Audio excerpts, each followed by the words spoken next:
Dinner last night was one that my entire family craves on a regular basis, but we just don't do often enough anymore because the price of beef is through the roof. As with any of my recipes, please take note that I am feeding a lot of adult-sized portions here, so feel free to cut anything I do in half. For this pot roast, I'm not using a whole bunch of broth, and my husband did do most of the heavy lifting with this one. First, he seasoned both sides of 2 roasts. Again, if your family is smaller, just use 1. And he seared both sides on high heat, and in that roast juice, he put the onions, getting those nice and caramelized before he added in the carrots. And honestly, this is the part of the recipe that takes the most patience, is just doing the onions.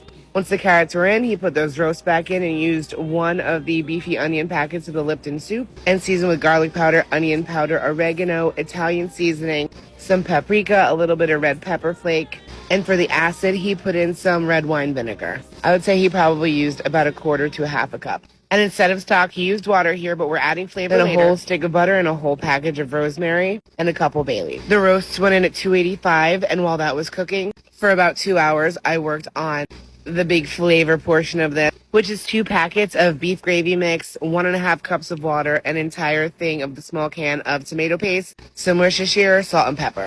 We pulled it out of the oven. It was in there for about 2 hours, and then we added in the potatoes and that mixture that I made on the stove before. We made some frozen dinner rolls in the oven and some egg noodles, and dinner was done and served. In total, it was in the oven about 6 hours, but every minute of that was absolutely worth it, especially with how the kids just went crazy for this. And my husband still hasn't stopped talking about how much he has missed pot roast and can't wait to make it again.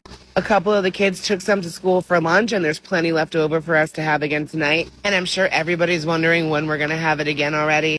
We used to have this almost weekly before we moved to Florida 5 years ago. But like most of the rest of America, beef just hasn't been in our budget very often since then. And Southwest Florida really wasn't a place where you were in the mood for pot roast very often. But now that we're back up north and it's getting a little chilly, it was the perfect meal. And yeah, we do make pot roast different every single time, depending on what's on sale and what we already have at the house. But I'm curious, how do you guys make your pot roast? I've seen it done so many different ways on this app. Let me know in the comments.